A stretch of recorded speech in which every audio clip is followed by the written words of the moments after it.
Good morning, बच्चा. जय माता दी. आज today I am going to take the chapter 2 of class 6. That is a chapter name from hunting gathering to growing. So first of all, I will explain the title, chapter name. Hunting gathering to growing. What do you mean by hunting gathering? पहले के जो लोग थे, the previous people, first of all they were hunting the animals.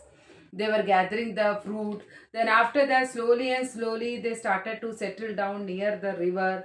धीरे धीरे करके settle होने लगे river के पास. Now they started to growing they learned to how to grow the plants, everything. So that is the chapter कि हम इस chapter में यही पढ़ने जा रहे हैं कैसे from hunting gathering to growing में stage, मतलब now they started to settle a village life. तो वो जो stage होता है उसमें पढ़ेंगे, थोड़े बहुत site के पढ़ेंगे. That is a very important. There are important site also that you are going to learn in this chapter.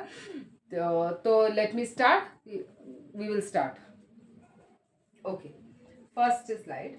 In this chapter what you are going to learn, इस chapter में आप क्या पढ़ने जा रहे हो? First point, the earliest people why were they on the move. पहले के टाइम मतलब early people why they were moving from the one place to another. How do we know about these people? हमें उन लोगों के बारे में कैसे पता चला? Choosing a place to live in. मतलब उसने उन लोगों ने earliest people how they chosen the place to live in, मतलब उन्होंने चूज कैसे किया कि इस जगह पे ही हमें रहना है. Next point, rock painting and what they tell us. Then they have drawn the painting also, rock also by mixed color, by natural color. वो सब चीजें हम पढ़ेंगे. Finding out about fire. In this chapter you're going to learn about the fire जो caves के वहाँ पे मिला, ashes मिला, that you are going to learn. A changing environment. Now they started to growing the food, then domesticating the animals also. So now the environment has changed a lot. वो पढ़ेंगे topic. The beginning of farming and herding. Farming means खेती बाड़ी करना. Herding में जानवरों को चरा के, मतलब जानवरों का भी डोमेस्टिकेशन मतलब पालना. New way of life now started. How they storing the animals को भी अपने घर पे ही आसपास रखना. Then finding out about the first farmers and herders towards a settle life and a closer look that is a very important living and dying in the Mehrgarh. Cave painting in France, that is a one extra. Actually, the earlier book, in the earlier book in the NCERT, there is a one topic cave painting in the France. But now, today's book, in the today's book, there is no topic of this cave painting in France. Still, I made a one slide of this cave painting in France because this is also one of the important site you are going to learn in the France. So let me start. तो हम इस chapter में यही पढ़ने जा रहे हैं कैसे चैप्टर 1 में जैसे अर्लीस्ट पीपल पहले हंटिंग गैदरिंग से धीरे धीरे करके ग्रोइंग में, मतलब ग्रोइंग फूड में, ग्रोइंग डोमेस्टिकेटिंग एनिमल में हम वो लोग कैसे गए, किस तरह से गए, that you are going to learn. This is when you are going to the chapter 2, this is your heading. Tushar train journey. वो तुषार जो होता है, ये लड़का है, वो जर्नी करता है ट्रेन में. तो इसमें देखो लिखा क्या है बेटा. Tushar was going from Delhi to Chennai for his cousin wedding. They were travelling by train. वो लोग ट्रैवल कर रहे थे ट्रेन से. And he had managed to squeeze into the window seat, मतलब बाहर की तरफ देखने की उसने कोशिश की ट्रेन की खिड़की से बाहर. His nose glue to the glass pane. तो जो उसके नोज जो है ग्लास पेन में जाती है ना, ऐसे लगा के उसने देखने की कोशिश की. तो उसने कोशिश किया ऐसी vast trees and houses fly past. मतलब आप कभी भी ऑब्जर्व करना, ट्रेन जाते तो हमें ऐसा लगता है कि हमारे all the trees and all the trees houses are also side by side they were coming from the train. मतलब वो भी ट्रेन के साथ साथ में चल ही रहा है वो सारी चीजें, तुम्हें ऐसा ऑब्जर्व हो जाता है एकदम से. Then his uncle tapped his shoulder. फिर उसके अंकल ने शोल्डर से उसको बुलाया and said, do you know that trains were first used about 150 years ago. मतलब 150 साल पहले ट्रेन यूज करते थे. And that people began using buses a few decades later. उसके बाद बस वगैरह आए. तुषार फिर सोचने लग गया, when people could not travel quickly from one place to another, did they spend their entire life wherever they are born. जब लोग एक जगह से दूसरी जगह जाते थे तो उस उधर ही वहीं बसना शुरू हो जाते थे. क्या है नॉट क्वाइट, क्या है वो, तो सवाल उठाने लग गया. तो दिस इज द फर्स्ट मतलब फर्स्ट शुरुआत का ये है Tushar train journey.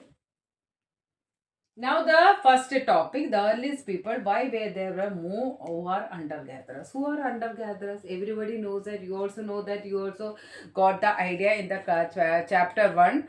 Chapter one of this chapter, history chapter. You know about the who were known as a hunter gatherers. आप सबको पता hunter gatherers कौन होते हैं? Who were called as hunter gatherers? Those who were moving from one place to another for hunting the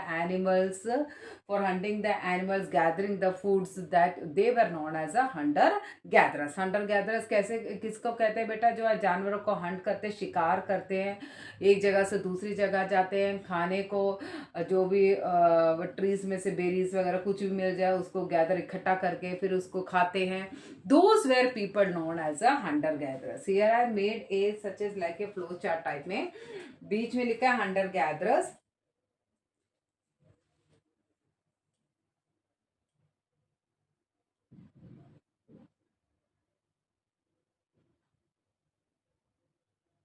Hunter gather. First point, hunting animals, birds and caught fish. जो जानवरों को शिकार करते, बर्ड्स का शिकार, फिश को पकड़ के खाते, those were called as hunter gather. Second point, gathering fruits. जो फूड्स को फूड जो भी फूड है उन सबको गैदर करना, just like a fruit, berries, root, seed, leaf, इन सबको लेके इकट्ठा करके खाना. देन हंटर गैदरर्स जो टूल्स बनाते थे, किससे टूल्स बनाते थे? They were making the tools from the stone, पत्थरों से, लकड़ी, would and bones. Even though जो बोन्स होते, जो हड्डियां होते हैं, उससे भी वो लोग टूल्स बनाते थे. Then who were called hunter gather, live near water sources. धीरे धीरे करके जहाँ वाटर, जहाँ पानी मिलता था, ठीक है, ये याद रखना मैंने. They were not started a settle type, they were not started a doing the farming. They only वहाँ रहते थे, दे ओनली लिविंग देयर, वहाँ वो रहते थे रिवर्स के पास में. So these were called as a hunter gather. I will explain once again who were called as a hunter gatherers. Those who were hunting animals, those who were gathering the foods, those who were making the tools by the stone, tools and wood, and those who were living near water sources like a river and caves.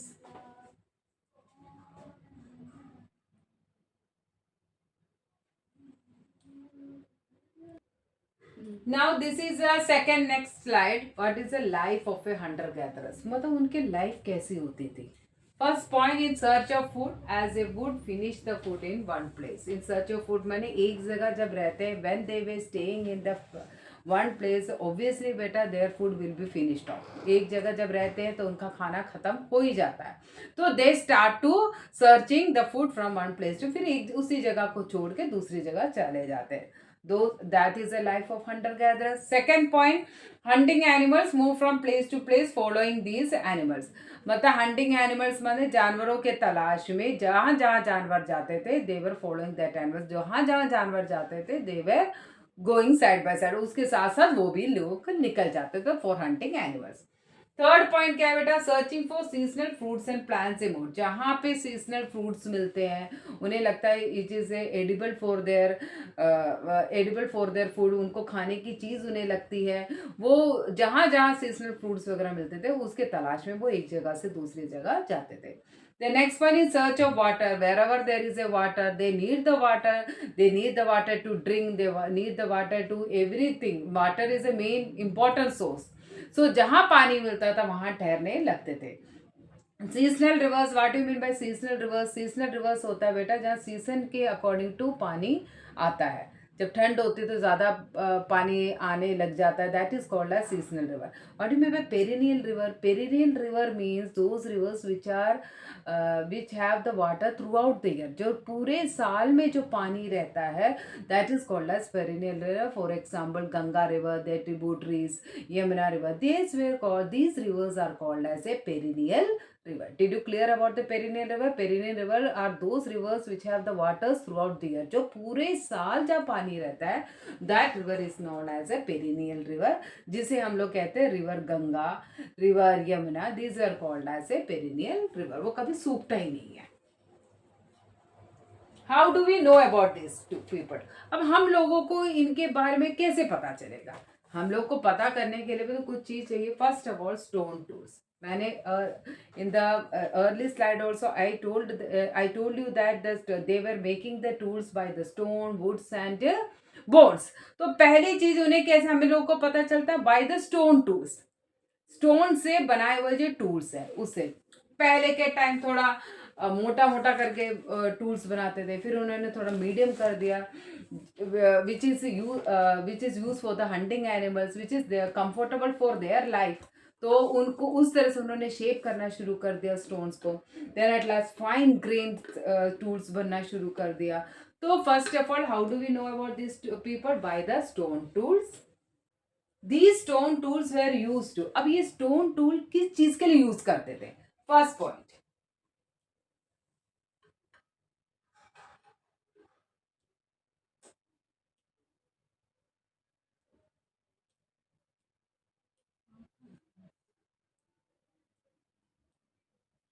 First point, these stone tools used to cut the meat and bones. ये stone, why they were using the stone tools? These stone tools they were used to cut the meat. मांस मछलियों को काटने के काम आते हैं. Second point, to scrape the bark from the trees and hides animal skins. And hides animal skin, मतलब bark, जो ट्रीज के जो बार्क होता है ना बेटा, जो बाहर की जो होते हैं, उससे वो स्टोन टूल से निकालते थे.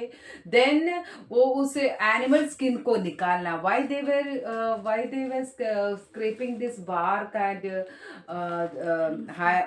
Animal skin? Because they wanted to make some type of cloth. कुछ कपड़े बन जाए उससे, इन सब चीज़ों से.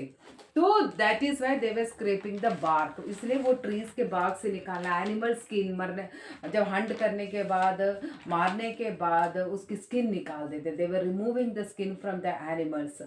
सो they were using for the cloth everything. So that is why they were using this one. Third point, chop fruit and root. Fruit को काटना, रूट को काटना. They were using the stone tools.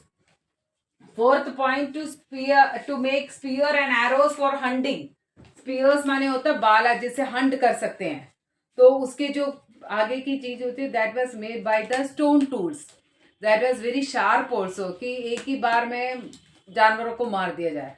तो for that is called as a spear. And arrow, arrow तीर धनुष, उससे hunt करने के लिए. Then fifth point, to chop food. Wood को, लकड़ियों को काटना. Why they were chopping the wood? This is use for the firewood, आग लगाने के लिए सब. Six point, to make huts and tools. झोपड़ियां बनाने के लिए. लेट अस लुक दैट ना बेटा, कैसे प्रोसीजर देखो, पहले क्या करते थे और उसके बाद देखो धीरे धीरे झोपड़ियां वगैरह बनाने के लिए स्टोन टूल्स यूज करते थे.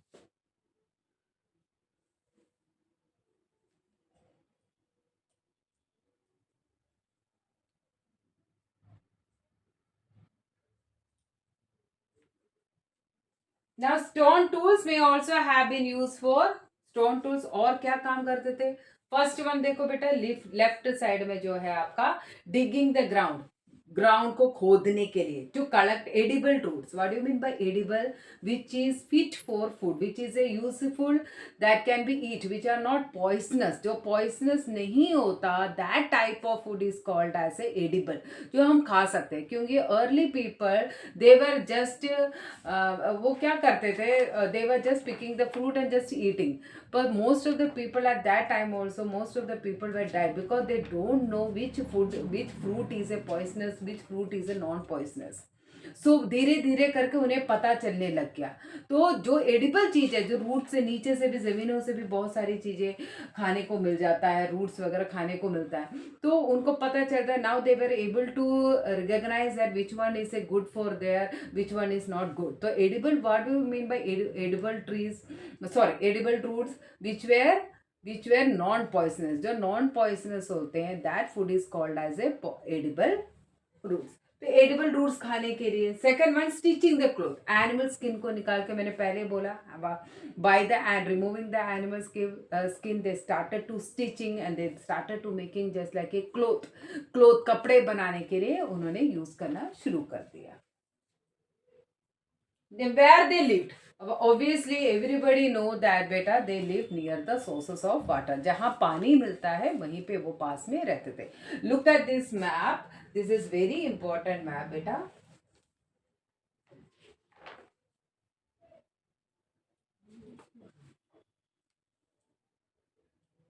जैसे Burzahom, it is in the Kashmir, it is also near the river, river पानी के पास है। Mehrgarh, just look at this Mehrgarh, it is in the Pakistan. और ये तो बहुत सारे इंपॉर्टेंट है बेटा, चिरान, कोल्डिवा, महागारा, Bhimbetka, this is very important, this you are going to learn in the letter of the slide, बाद के स्लाइड में आप पढ़ोगे। Hunsgi, just look at this, Hunsgi is in the south side, it is in the, देखो यहाँ पर पड़ता है हुंसकी। करनूल केस, देखो just look at the Kurnool caves, Kurnool caves जहाँ पे फायर की खोज हुई थी। तो देखो ये बहुत इंपॉर्टेंट है, these are the main important. And here it is a palaeolithic site, these are the sites, ये सारे साइट है बेटा। धीरे धीरे करके अर्ली विलेज, धीरे धीरे करके modern cities at you are going to, जैसे मॉडर्न सिटीज में देखा है बेटा, देखो Kolkata, this is a sign of, please ये जो चीज़ है आप please take out your one of the political map and do this all this sites in the political map, भी प्रैक्टिस इट, इसे प्रैक्टिस जरूर कर लेना इस मैप को।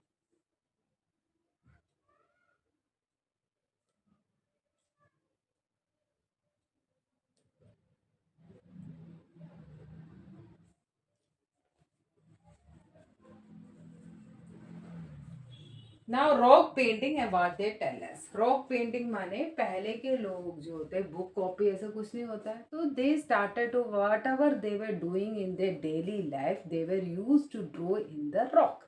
जो जो वो डेली लाइफ में करते थे, क्या क्या चीजें करते थे, दे यूज टू ड्रॉ, वो पेंट करते थे, use to paint in the rock, वो पेंट कर डालते थे। और ये पेंट आता कहता था, उन्होंने धीरे धीरे पढ़ना सीखा कि from this plant, from this flower they way getting the colours, they started to mixing up the colours, वो उसी से कलर मिक्स करना स्टार्ट कर दिया। Then they use to paint the colour in the rock, उससे जो भी daily life में क्या क्या चीज़ें होती थी वो रॉक में करते थे। Just look at this rock painting बेटा, some were doing as a, they were doing as a hunting. देखो ऊपर देखो बेटा, बाला टाइप है,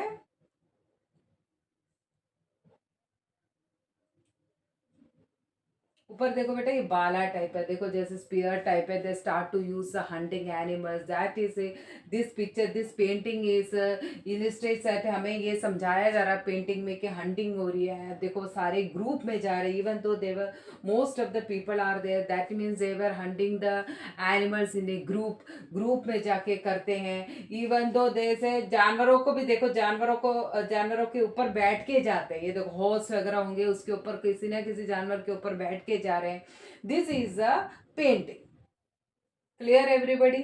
तो ये देखो, ये painting from a rock describe the painting, इसमें देखो जानवरों को पकड़ते हुए इसमें भी दिखाया हुआ है, देखो इसमें देखो, many of the caves in which this early people lived है पेंटिंग ऑन द वॉल, जहाँ जिस गुफा में वो रहते थे, wherever they were residing in the caves they start to use a painting, उसी केव में वो पेंट करना शुरू कर देते। Some of the best example, सबसे ज्यादा रॉक में पेंटिंग आपको मिलेगा बेटा, don't forget the Madhya Pradesh and southern Uttar Pradesh, don't forget Madhya Pradesh and southern Uttar Pradesh.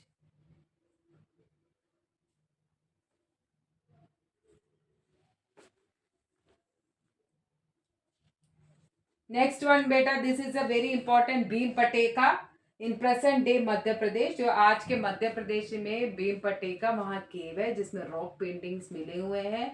This is an old site with a caves and rock, why they were going in the caves, because for they were natural caves and they were providing their shelter, उन्हें जब भी ठंड हो जाती है या बारिश हो जाती है तो उन्हें वहाँ पे शेल्टर मिलता था, वहाँ जाके वो रहते थे, क्योंकि they don't have any proper house, they don't have any proper, धीरे धीरे करके बनना शुरू है ना ये सारी चीज़ें।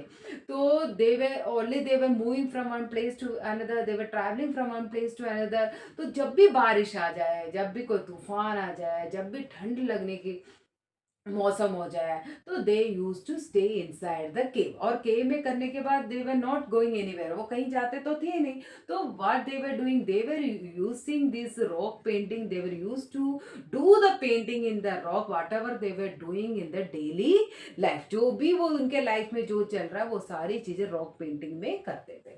तो this is a very important site बेटा, Bhimbetka, don't forget it, and it is in the present day Madhya Pradesh. आप जब भी मध्य प्रदेश में जाओगे जाओगे, ये आप आज भी आपको इस चीज को देख सकते हैं. Can you think and this people choose this natural caves because they provided shelter from the rain, heat and wind. These rock shelters are close to Narmada valley. Narmada valley Madhya Pradesh से होते हुए जाता है, तो वहीं पे ये रॉक शेल्टर मिलते हैं वहां, क्योंकि पानी की भी कमी नहीं होगी, वहां आराम से रह भी सकते थे, इसलिए वहां पर है. Can you think of why people choose to live here? क्यों रहते थे? Because it is in the tell me बेटा, क्योंकि इट इज इन द आपको can you think of why people choose to live? क्यों लोग वहां पे रहते थे? क्योंकि वो नदियों के पास में होते थे, रिवर के पास में. They use to live by the river, मतलब रिवर के पास में ही उन्हें रहने की आदत हो जाती थी. उन्हें पता था कि यहाँ पे पानी है तो हमें यहीं पे ही रहना है. तो डोंट फॉरगेट दिस पॉइंट बेटा, Bhimbetka. Okay, now site.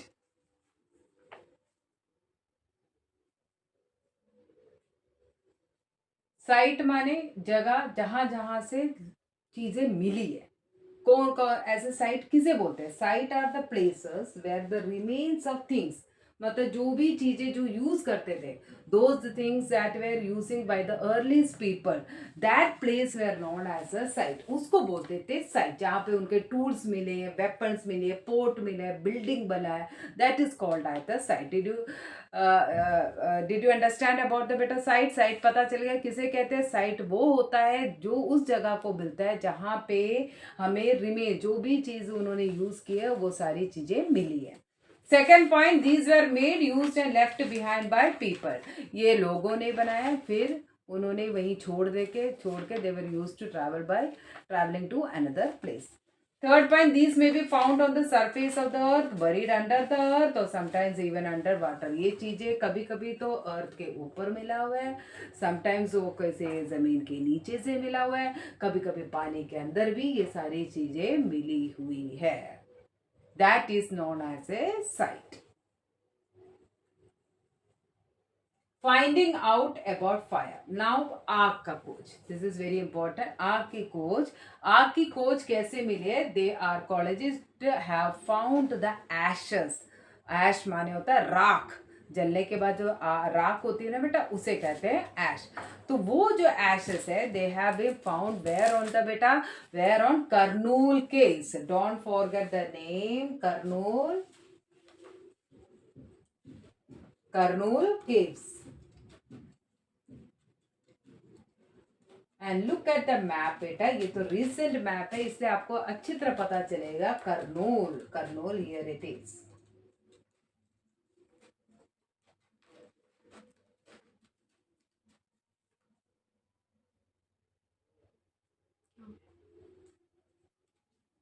Finding out about, उन्होंने अब आग की खोज क्यों की थी? इसकी क्या जरूरत पड़ी थी? इनके दिमाग में कैसे आया कि आग की भी हमें जरूरत पड़ेगी, आग भी हमें चाहिए? तो वो क्यों था? आग first of all protect from the cold, ठंड से बचने के लिए इनको आग की जरूरत थी. गेट लाइट, रोशनी मिल जाती थी आग लगाने से, उनको रोशनी मिल जाती. थर्ड पॉइंट, रोस्ट फूड, खाना पकाने में उन्हें आग की हेल्प होने लग गई. Then fourth point, scares animal, जानवरों को दूर रखने के लिए आग की जरूरत पड़ गई. देन मेकिंग फायर माने आग वो बनाते कैसे थे? दो पत्थरों को रगड़कर वो आग बनाते थे. So this is the finding out about the fire. Did you clear बेटा? एक बार ध्यान से ये स्लाइड देखो. Where the archaeologist have found this fire? It is found on the Kurnool caves. And it is बेटा कर्नूल केव्स. अगर आपको स्टेट का नाम पता है, स्टेट है आंध्र प्रदेश बेटा, ये आंध्र प्रदेश है आपका.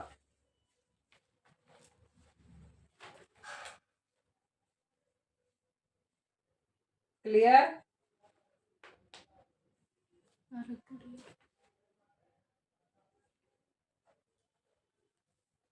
Next one, this is A ancient Indian history. Is a very important topic बेटा, क्योंकि हमारी एंशियंट हिस्ट्री में our sites has been divided. That is the three important sites that you are going to learn in this chapter. First one is a Paleolithic sites, second one that is Mesolithic sites, and third one is a Neolithic sites.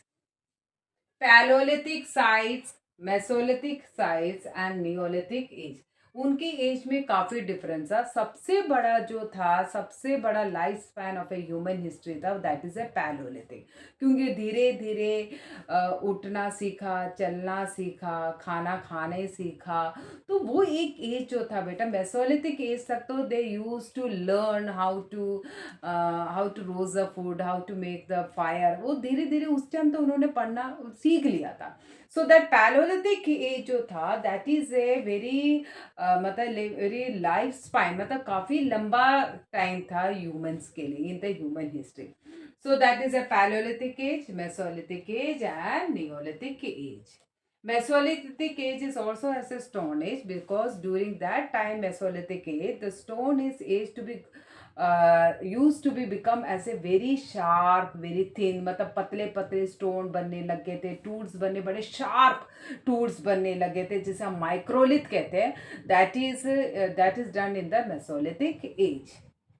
Okay, iron age तो आपको सभी को पता है, stone age पहले था हमारे यहाँ, फिर ब्रॉन्ज एज आया, फिर उसके बाद हमारे यहाँ आया था बेटा iron age. So Paleolithic age, just look at the date also beta here, just look at the date, 2 million years ago to 12,000 years ago, देखो काफी लंबा time. And even though this Paleolithic age is again divided into lower, middle and upper, तीन भागों में बांटा गया था। तीन भागों में क्यों बांटा गया था बेटा? In the lower palaeolithic age we are not looking like as a human, हम लोग ह्यूमन भी नहीं लगते थे। धीरे धीरे हमें, मतलब चार पैरों में जैसे मंकी चलते थे वैसे हमारा भी था, तो एक लोअर था। अब मिडिल में तो थोड़ा सा और हम लोग बढ़ गए, खड़े हो गए, करना सीखा, चलना सीखा, सब किया। अपर में हम लोग मतलब भूख लगने लग गए, खाने का बटोरना, ये सब चीज़ें करना शुरू कर दिया था पैलोलिथिक पीरियड में, थोड़ी बहुत सेटल होने लग गए थे। In the palaeolithic people, humans settling near the rivers, they started to make as a group में रहने लग गए थे। तो that period is a palaeolithic age and this is a very longer age, मतलब सबसे लंबा टाइम अगर आप बोलोगे, that is a palaeolithic age. Second one is a बेटा mesolithic age, this is a 12,000 years ago to the 10,000 years ago. Here what happened in the Mesolithic age, इसमें environmental change होने लगे, धीरे धीरे वातावरण change होने लगे, and पतले पतले छोटे छोटे stone tools बनने लगे, that is called as a microlith. Don't forget the word microlith. What do you mean by microlith? In the Mesolithic period, the people used to make the stone as a tiny, छोटे छोटे tools बनने लगे, they used to make as a tools as a sharp बनने लग गए, so that is called as a microlith. Now the environment, धीरे धीरे करके हमारा environment भी change होने लग गया, now they started to growing food also in this period, लेकिन पूरी तरह मतलब दो तीन जैसे होते ना, उगाना शुरू वगैरह कर दिया। Now last one is a Neolithic age. Neolithic age is a totally different, मतलब डेवलपमेंट होने शुरू, व्हील का इन्वेंशन होना शुरू कर दिया, बहुत सारे चीज़ें, कम्युनिटी, विलेज, सारी चीज़ें बनने शुरू कर दिया। तो नाउ इस also period is also neolithic age, because now also we are developing. तो ये पीरियड जो कहते हैं, इसे कहते हैं बेटा neolithic age. Don't forget the in the ancient Indian history there was a 3 periods, that what was the period beta? First one is a Paleolithic period, second one is a Mesolithic period, and third one is a Neolithic period. Don't forget this point, and even though you have to learn the lifespan, that means years भी जरूर से अपने दिमाग में रख लेना।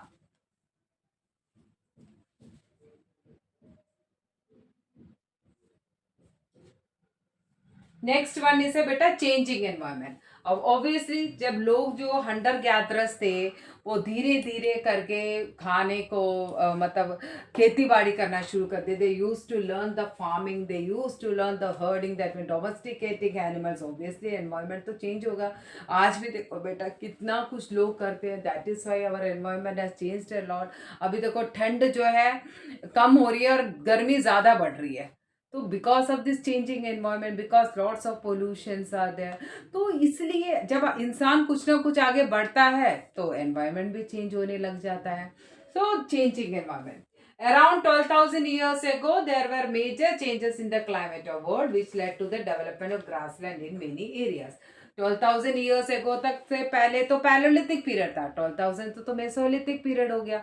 तो there was a lot of the climatic conditions changing are there. Now there was a development of grass. छोटे छोटे पौधे वौधे जो उगने शुरू हो गए थे. This also led to an increase of number. जब पौधे उगने लगे तो जानवर भी ज़्यादा, क्योंकि उन्हें खाने की चीज़ें भी ज़्यादा मिलने लगी. Now there was an increase in the number of animals. So people start thinking about, तो लोगों ने सोचा क्यों ना हम इन्हें चराना स्टार्ट कर देते हैं, हम इन्हें पालना शुरू कर देते हैं. Now the people use to domesticating animal for their products, उनकी चीज़ों के लिए. फॉर एग्जाम्पल मिल्क, मीट, इन सब चीज़ों के लिए इन्होंने एनिमल्स को हर्डिंग करना शुरू कर दिया. Now fishing also became important for people. Now fishing माने फिश को पकड़ के, मछली पकड़ के खाना वगैरह शुरू कर दिया. So now the environment has a changed a lot. Now beginning of farming and herding. अब क्या शुरुआत हो गई? Now there was a beginning of farming and herding. अब क्या हो गया बेटा? लोग खेती बाड़ी करने लगे. लोग जानवरों को झुंड बना के चराना और उन्हें पालना शुरू कर दिया.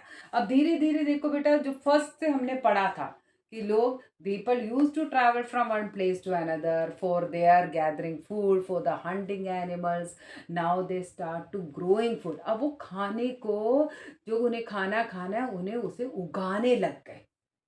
ठीक है. Now they start to use the farming, खेती बाड़ी करना स्टार्ट कर दिया. देखो कितना डिफरेंस, कितना कुछ चेंज हो गया लाइफ में जाके.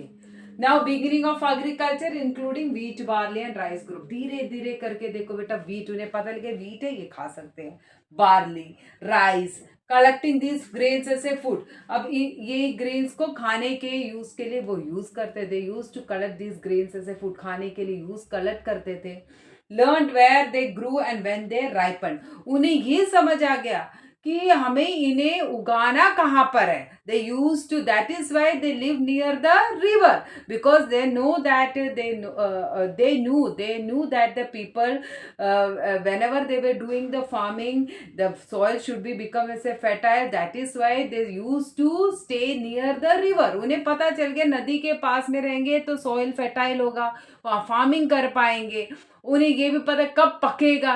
ये सारी चीज़ें धीरे धीरे देखो slowly and slowly they started to use to know about, मतलब उन्हें ये सारी चीज़ों की जानकारी होने लग गई. Started growing plants around there. Now वो धीरे धीरे खुद उगाना शुरू कर दिए ये सारी चीजें. नाउ एनिमल्स वे टेम्ड, मतलब एनिमल्स को पालना शुरू कर दिया. Dog was the first animal to be tamed. देखो कुत्ता था जो पहला जानवर था जो पालना शुरू कर दिया था उन लोगों ने. Attract and tame animals to come their shelter. जो भी शेल्टर में आते थे, जो उनके पास आते थे, they use to taming that animals, they use to domestic. फिर वही लोग ही पालने लग जाते थे उन जानवरों को, कि उन्हें पता चल गया जानवरों से हमें क्या मिलेगा. Now they sheep, got, cattle and sometime pigs also lived with them hertz. मतलब झुंड बना के ये सारे जानवर उनके पास में ही रहने लग गए. These animals way protected by other animals. Even though बेटा जब जानवर दिख जाते हैं, जैसे हमारे घर में कुत्ते होते हैं, so most of the when the some strangers also come in our own house, what happen, this dog start barking. मतलब भौंकने लग जाते हैं कि अनजान लोग हैं, ये आए क्यों हमारे घर पे. जान पहचान होते तो कुत्ते, हमारे जो पालतू कुत्ते होते वो नहीं करते. Same thing here is also happened. ये लोग जब जानवर पालते थे तो जो वाइल्ड एनिमल्स होते थे हैं, वो जो मारने काटने वाले जो जानवर वार, तो वो भी लोग नहीं आते थे. दे यूज टू प्रोटेक्ट दम. वो भी प्रोटेक्ट करते थे जानवर लोग भी इन लोगों को. Next, domestication. What do you mean by domestication? It is a process in which people grow plants and look after animals. लोग plants को उगाने लग गए. Now they started to domesticating the animals. People selecting the plants animal. लोग select करना भी पता चल गया कि कौन सा चीज़ उगाना चाहिए, कौन सा चीज़ से हमें खाना मिलेगा, ये भी उनको समझ आने शुरू कर दिया. तो people select the plants and animal for domestication. They are not prone to disease. उन्हें ये भी पता चल गया कि कौन से जानवर बीमार है तो हमें नहीं पालना चाहिए, बीमार जो नहीं है उसे पालना चाहिए. They also select plants that yield large size grain. उन्हें ये they were used to selecting the grain those who were giving the large size. मतलब जो बड़े बड़े दाने होते, जो अच्छे दाने होते, उनको वो सेलेक्ट करने के लिए उन्होंने सीख लिया. Having strong stock, जिससे ज़्यादा हमें खेती बाड़ी मिले, वो इन्होंने सीख लिया. Capable for bearing the weight of the right grain. उसके बाद उन्हें ये भी पता चल गया जब वो पक जाते हैं, कितना पकेगा, कैसे पकेगा, ये सारी चीजें उन्हें पता लगना शुरू कर दिया धीरे धीरे. Amongst animals, those that are relatively gentle are selected for breeding. जो सही होते हैं जानवर, उन्हें पता चल गया कि कौन से जानवर सही है, कौन से जानवर से हमें आगे ब्रीडिंग करने से, ब्रीडिंग मीन्स उनसे और बच्चे पैदा करने से और अच्छे जानवर आएंगे, वो ये भी चीज़ें उन्हें पता. The people use to know how intelligent at that people. There was no technology, there were no technique at that time. There is no TV, there is no mobile, nothing is there. उन्होंने खुद अपने आप से दिमाग लगा के ये सारे पता करने लग गए कि प्लांट्स कौन सा उगाना चाहिए, कौन से एनिमल को हमें डोमेस्टिकेट करना चाहिए, किस एनिमल से हमें ब्रीडिंग ज़्यादा होगी, बच्चे और वो देंगे. The next one, teeth and horns of wild animals are usually much larger than those of domestic animals. जो डोमेस्टिक एनिमल्स होते, जो वो पालने के, उनके जानवर, उनके दांत वगैरह मतलब वाइल्ड एनिमल से भी ज़्यादा सही होने लगे. मतलब उस तरह से वो उनको पालते थे, डोमेस्टिकेटिंग करते थे. So this is a domestication.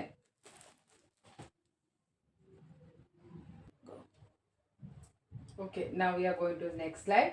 Ways in which grain was used. Grain किस चीज के लिए यूज करते थे? ऐसे सीड के लिए यूज करते थे, ऐसे फूड खाने के लिए यूज करते थे, ऐसे गिफ्ट, किसी को गिफ्ट करना. उस टाइम तो बेटा गिफ्ट विफ्ट तो होता नहीं था कि दुकान से जाए ले लो और दे दो. As a gift they were only giving as a grain के तौर पे गिफ्ट देते थे. स्टोर्ड फॉर फूड, और खाने के लिए भी ग्रेन्स को रखते थे. न्यू वे ऑफ लाइफ, अब एक अलग सा तरीका हो गया, लाइफ को चेंज हो गया. There was a big change in their life. They had to stay in the same place for a long time looking after the plants, watering, weeding, driving away plant, animals and birds till the grain is ripened. अब उन्हें एक ही जगह पे काफी time तक रहना पड़ता था. Why they were staying for a long time at a one place? क्योंकि जब तक वो सीड को उगाना, उन्हें पानी देना, उन्हें बड़ा करते समय देखना, उसे बड़े करने में भी तो टाइम लगता है. गेहूं वगैरह को आप सोचो, इमेजिन करो, पहले आप दाने बोगोगे, फिर उसको उगाओगे, फिर उसको लंबा करोगे, हर दिन उसको पानी दोगे, पानी दे के बड़ा करोगे, और जानवरों से बचाने के लिए कुछ ना कुछ करते रहोगे, जानवरों को बचाओगे, सब चीज़ें करेंगे. उसके बाद जब तक वो ग्रेन पक नहीं जाता तब तक they use to stay at that time. उन्हें वहीं पे ही रहना पड़ता था. ग्रेन हैड टू, उसके बाद जब ग्रेन पक जाता था, where they were store in the large clay pot. जो बड़े बड़े क्ले के पोट होते हैं उनमें वो संभाल के रहते. वो बास्केट, देखो बेटा उस टाइम भी बास्केट बनाते थे, उसके अंदर स्टोर करते थे ग्रेन्स को. और डग पिट्स इनटू द ग्राउंड, द गड्ढा, ग्राउंड में गड्ढा करके उसके अंदर भी स्टोर करते थे ग्रेन्स को.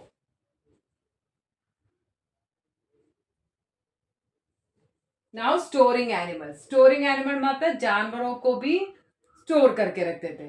As grain had to be stored for both food and seed, people had to think of ways of storing it. पहले storing food in pot, food को पोट में संभाल के रखना, मतलब बड़े बड़े मटकों में वगैरह स्टोर करना. They dug pits to store food, the same thing it is in the slide also बेटा.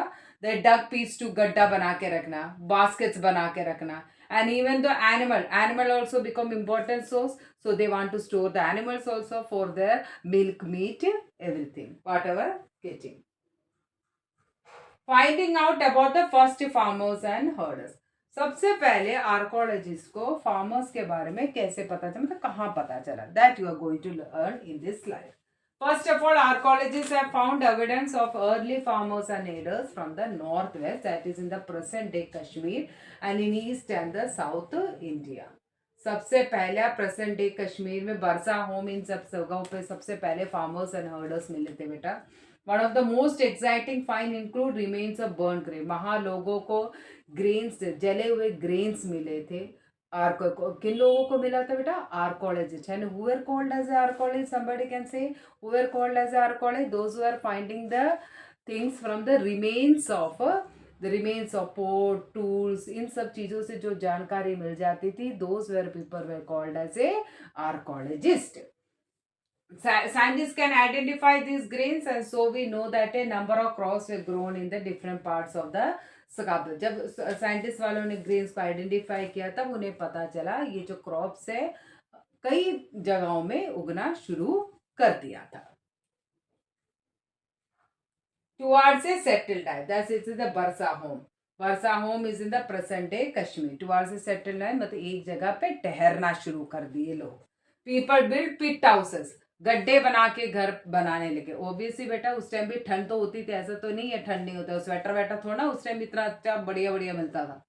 Which were dug into the ground with step leading into. ऐसे स्टेप बनाते थे, स्टेप बना के बिल्कुल गड्ढे के अंदर स्टेप बनाते हैं. आजकल अगर मैं फॉर एग्जाम्पल अगर मैं बोलूँ बेसमेंट टाइप में, अगर हम बिल्डिंग बना रहे हैं, अगर अपना घर हो तो हम बेसमेंट भी बना देते हैं फॉर स्टोर रूम टाइप में. तो देवे वहाँ स्टेप्स बना के अंदर जाके रहना. That provide a shelter in cold weather, ताकि ठंड से बच सके. Archaeologists have also found cooking hearth both inside and outside the hut depending on the weather. That means archaeologists found that at that time, at the earliest people, they were used to cook food inside also and as well as outside. मतलब घर के अंदर भी पकाते थे, घर के बाहर भी. जैसे आज भी होता है बेटा, गांव में आज भी होता है, गर्मी वर्मी होती है तो बाहर चूल्हा लगा के खाना वाना सब बनाते हैं. Same thing in here also. ठंड होती है तो अंदर बनाओ. Many stone tools have been found from many sites, even though stone tools भी पाए गए हैं. Many of these are different from the early Paleolithic. अब देखो early Paleolithic में ये सब चीजें नहीं होती थी. So there was a lot of difference in the early Paleolithic, and this means this type of Paleolithic site. यहाँ के Paleolithic sites और जो पहले की जो Paleolithic है उसमें बहुत ज़्यादा difference है. These include tools that were polished. अब tools वगैरह polished मतलब सही अच्छी तरह से बनाने लगे. There was a fine cutting edge, बिल्कुल पतले पतले. Even the mortar and pestle होता है बेटा जिसमें हम पीसते हैं ना, लहसुन अदरक वगैरह कूटने का काम आता है. उस टाइम बड़े बड़े बनते थे फॉर ग्राइंडिंग द ग्रेन्स को ग्राइंड करने के लिए, ग्रेन्स को पीस के पाउडर बनाने के लिए. एंड अदर प्लांट प्रोड्यूस, कोई भी प्लांट हो जिससे चीज़ों से उन्हें कोई हेल्प होता है उसको भी they use to grind it. Stone tools were also made of bones, मतलब हड्डियों से भी स्टोन टूल्स बनाते थे इस टाइम पर भी. एंड डोंट फॉरगेट द बेटा बरसा home, it is in the present day Kashmir. I already shown in the map. New stone hills, अब नए नए तरीके के स्टोन टूल्स आने लगे. पहले कैसे थे अब कैसे हो गए. Now get closer look living and dying in Mehergarh. Mehergarh is a one of the main important Neolithic site बेटा, ये बहुत important site है Mehergarh. And as I told you in the map also you can see the Mehergarh is in the Pakistan.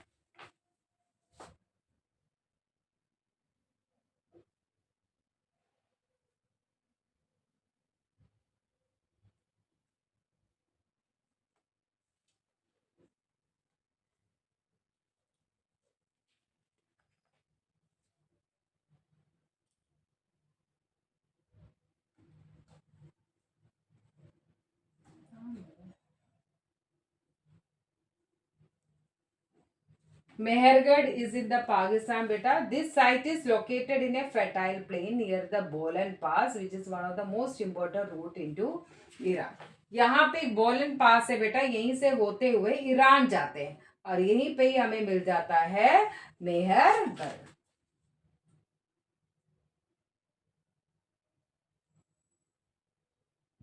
This is a Mehrgarh. Here it is a बोलन पास जो Iran की तरफ, यहाँ पे ईरान है बेटा, यहाँ पे ईरान की तरफ ये जाता है. People learn to grow barley, यहाँ पे लोगों ने बार्ली बीट उगाना शुरू कर दिया. Even though people use to learn to rear the sheep and goat for the first time in this area. Bones of wild animal, जानवरों के हड्डियों से, सच एज जानवरों के हड्डियां इन्हें यहाँ पे मिली है आर्कोलॉजिस्ट को, जैसे such as deer, pig. And also bone of sheep and goat were also found. यहाँ पे जानवरों की भी हड्डियां मिली है. Now, next slide. Mehergarh include remains of square or rectangular houses. Each house had a 4 or more compartment. देखो पहले भी देखो बेटा मेहरगढ़ में ऐसे घर बनाया गया है जैसे स्क्वायर शेप में होता है. रेक्टेंगल शेप में होता है। कमरे बनते थे अलग अलग, separate rooms were also setup, मतलब कमरे भी अलग अलग बनाते थे।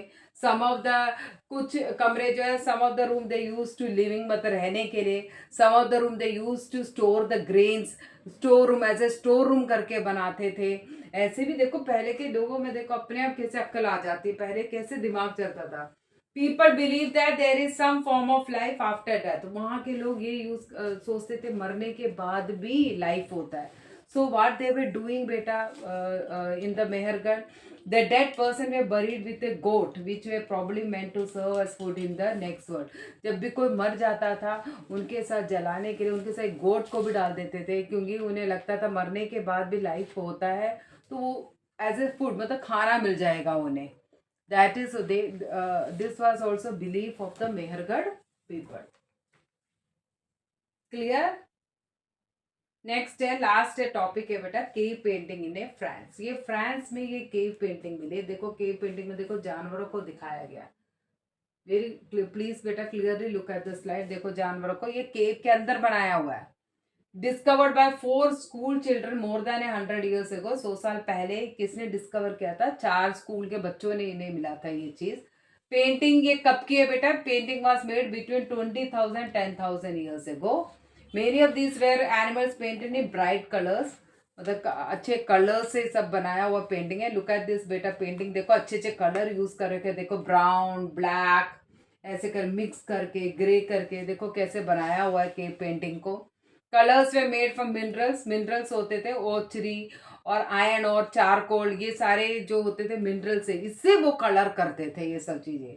Paintings were done on ceremonial occasion ritual. Mostly ये पेंटिंग्स सब बनाते थे जब कोई सेरेमनी कोई ओकेजन होता था या रिचुअल्स होते थे, तब ये चीजें बनाते। This was a extra topic because in the now A days in the NCERT book this topic was raised, मतलब से काट दिया गया है। But still this is also one of the important information for the cave painting in the France. That is why I included in the slide. So ये भी एक बार पढ़ लेना। ओके बेटा, this is the last topic of cave painting in the France. अब नई video के साथ नए चैप्टर के साथ मैं फिर से आऊंगी। Till then good bye.